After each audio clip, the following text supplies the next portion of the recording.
नमस्ते दोस्तों, स्वागत है आपका हमारे इस वीडियो पे। और आज हम बात करने जा रहे हैं एक ऐसे मुद्दे लेके जो आजकल के समय में जो ट्रेंडिंग चल रहा है हमारे भारत देश में या हमारे विश्व देश में। हमें एक बहुत ही गहरा प्रॉब्लम चल रहा है। यूएस और ईरान का बीच में जो वार हो रहा है और इंटरनेशनल रिलेशंस में बहुत सारा प्रॉब्लम्स क्रिएट हो रहा है और साथ में हमारे इम्पैक्ट हो रहा है इस वार की वजह से हमारे भारत देश में जो इम्पैक्ट हो रहा है उसका बारे में आज हम बात करने जा रहे हैं।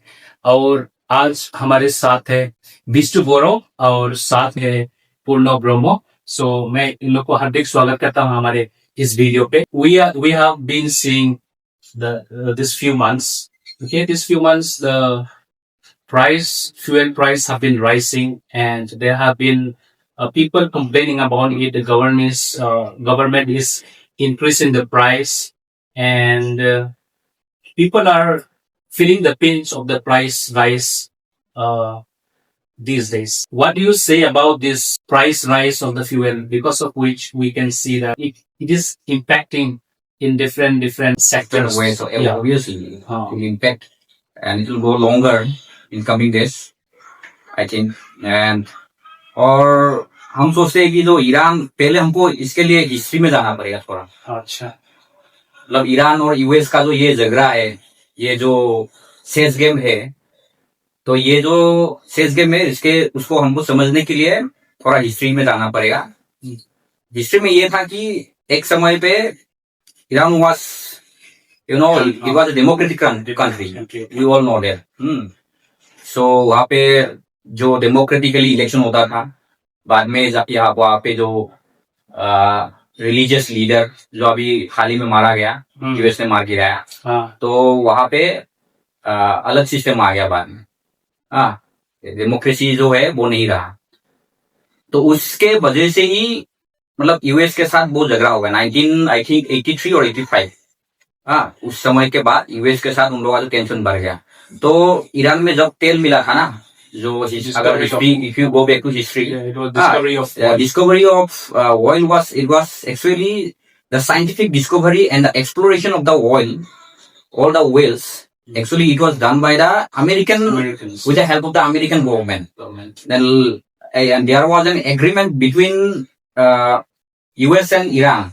Then that agreement was that US will help Iran in technologically, and Iran will also import the oil.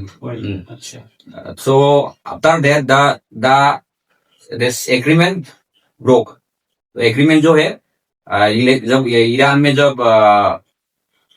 Democracy खत्म हो गया, तब ये एग्रीमेंट भी टूट गया। मतलब यहाँ पे जो रिलीजियस लीडर उसने वहाँ पे मतलब उसका चलने लगा, तो ये एग्रीमेंट जो उस समय से टूट गया। तो उसी समय से जो ईरान और यूएस का टेंशन बहुत बढ़ गया। पहले बहुत अच्छा था रिलेशन, तो उसके बाद जैसे कि अभी सऊदी अरब के साथ यूएसए का बढ़िया रिश्ता है, क्योंकि सऊदी अरब का जो तेल ये सब जितना भी UAE, Saudi Arabia, Qatar, US ने उन लोगों को बहुत हेल्प किया टेक्नोलॉजी के लिए।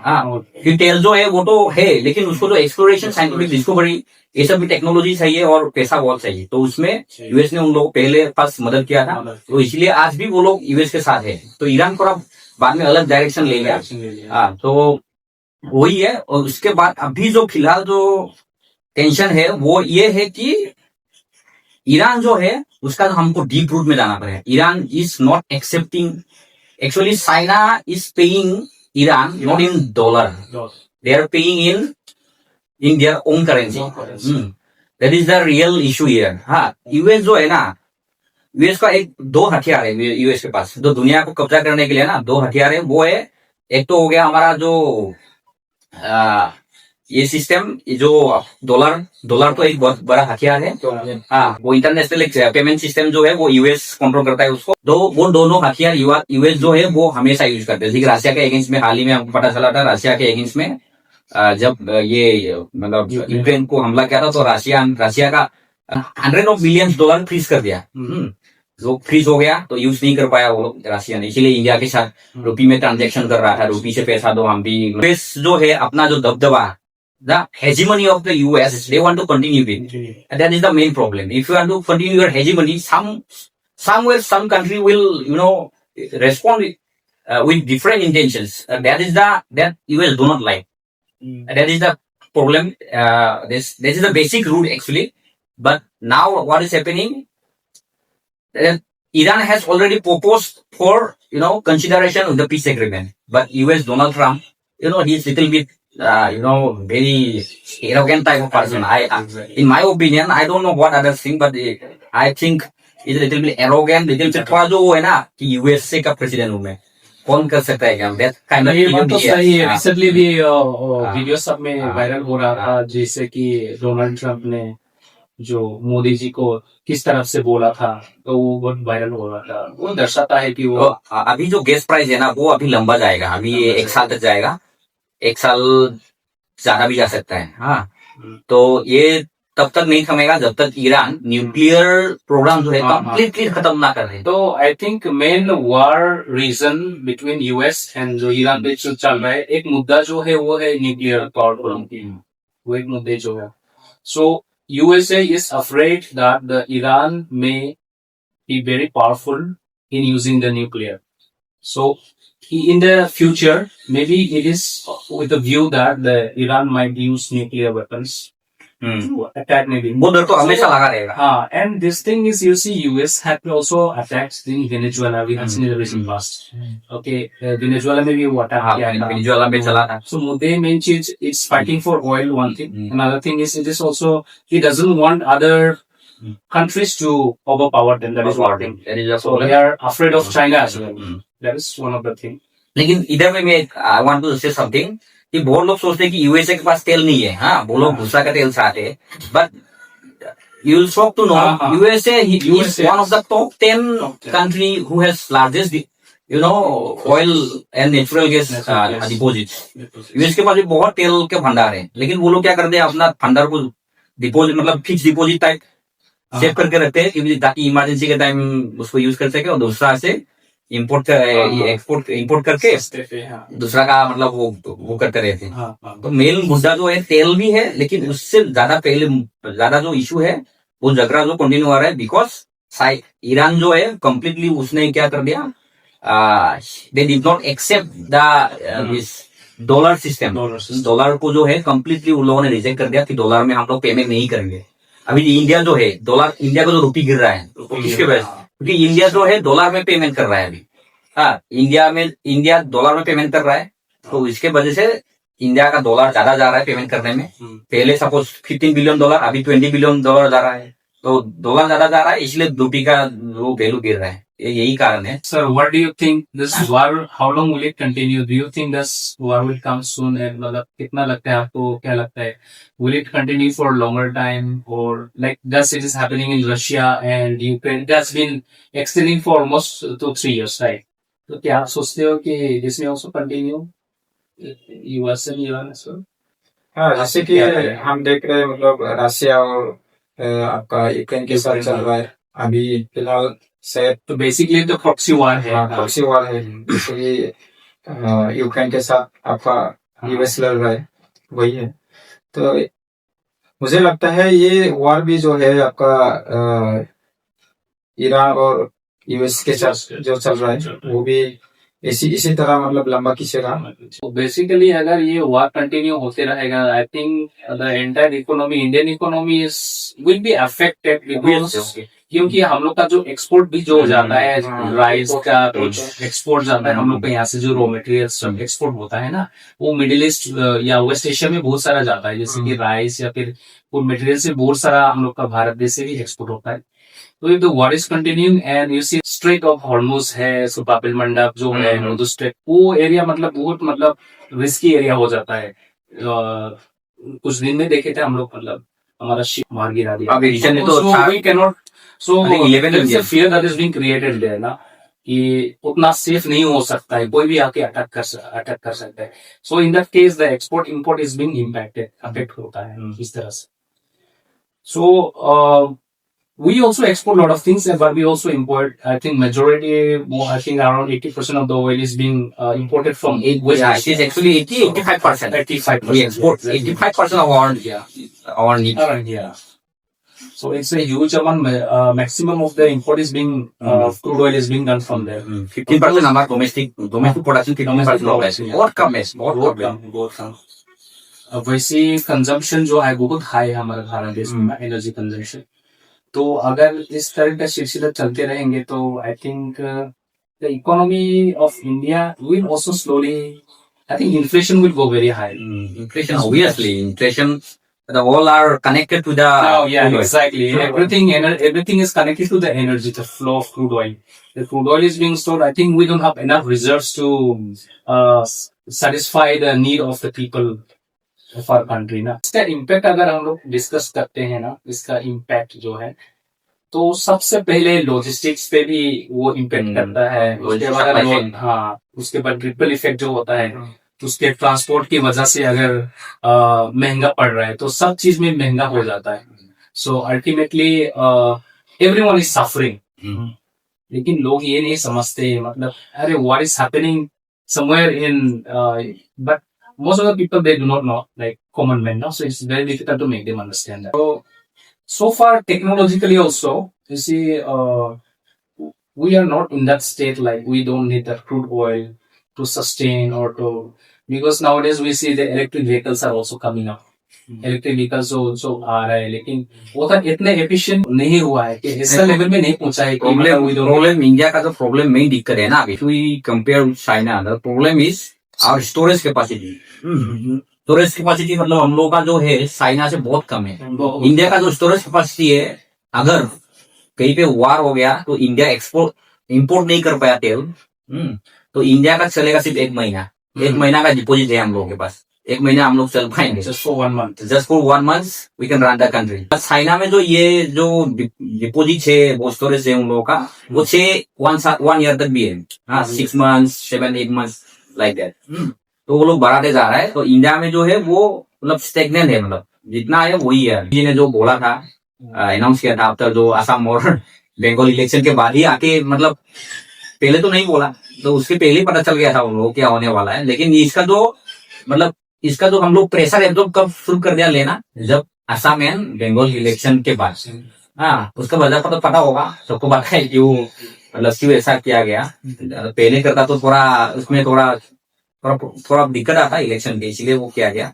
तो नरेंद्र मोदी ने जब अनाउंस किया कि गाड़ी कम चलाइए, थोड़ा हो सके तो थोड़ा कम यूज कीजिए, पब्लिक ट्रांसपोर्ट यूज कीजिए, पर्सनल गाड़ी ज्यादा मत वो यूज कीजिए। तो उसी के बाद जो है मतलब पता लग गया था, एक इंडिकेशन आ गया था कि थोड़ा अभी से रिजर्व बैंक जो है, जो reserve bank will have to मतलब depreciate the value of money. मैंने क्यों डिप्रिशिएट करना पड़ रहा था, पहले जो है पैसा लगा रहा था, हमारा जो फॉरेक्स रिजर्व है, फॉरेक्स रिजर्व को तो बंद कर रहा था। हमारा जो अभी फॉरेक्स रिजर्व है अबाउट 650 बिलियन US डॉलर। हाँ, वो चाइना का तो 1000 बिलियन डॉलर से ऊपर है। तो हमारा जो 650 billion dollar US forex reserve है हम लोग का, तो वो अभी 600 बिलियन डॉलर पे आ गया।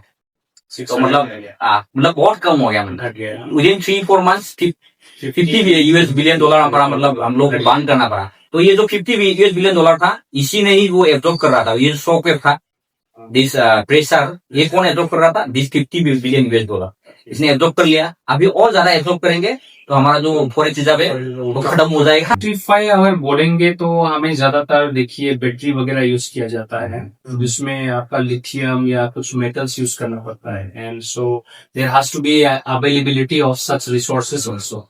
तो अभी मान लो लिथियम जो यूज किया जाता है भारत में, वो अवेलेबल है कि नहीं, that is one thing. It is not there, हमें बाहर से लेके आना है। उसमें तो कॉस्ट बेनिफिट होता है नहीं होता है, वो भी लिथियम बाहर से ला रहे हैं हम लोग। लिथियम चाइना से हम वो करते हैं, raw material.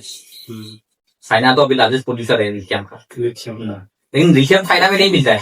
But they are outsourcing, I think they bring from Venezuela, this Colombia, this triangle, you know, lithium from Venezuela, Colombia. Okay, from there they outsourcing, and जो प्रोडक्शन होता है वहाँ पे होता है बैटरी, लेकिन जो रॉ मटेरियल है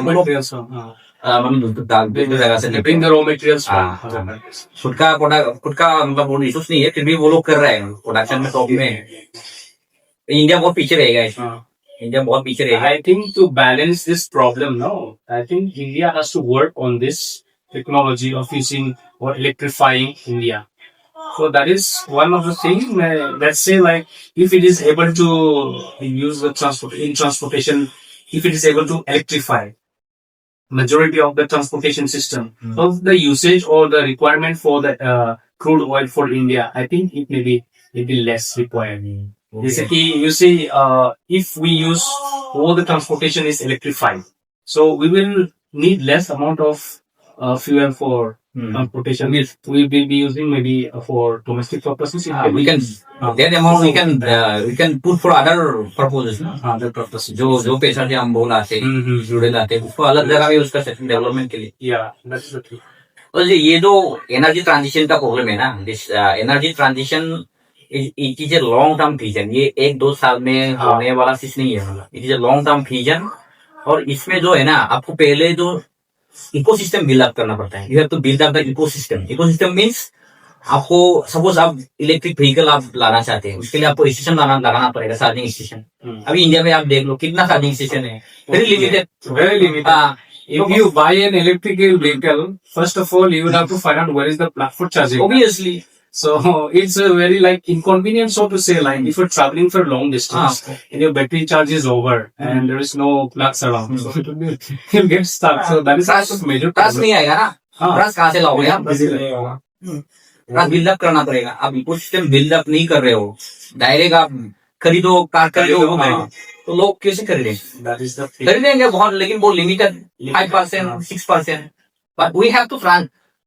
इसको हम लोग विद इन 5-6 years में ना उसको 60%, 50% लाना पड़ेगा. So basically, I think this electrical vehicle concept has to be implemented in city areas. That is what I would suggest, because the population there is very high and the usage of fuel and all that is too high, and because of which we see there is air pollution, the acid rain, and environmental damages are also done because of it. इसलिए अभी ये सब है.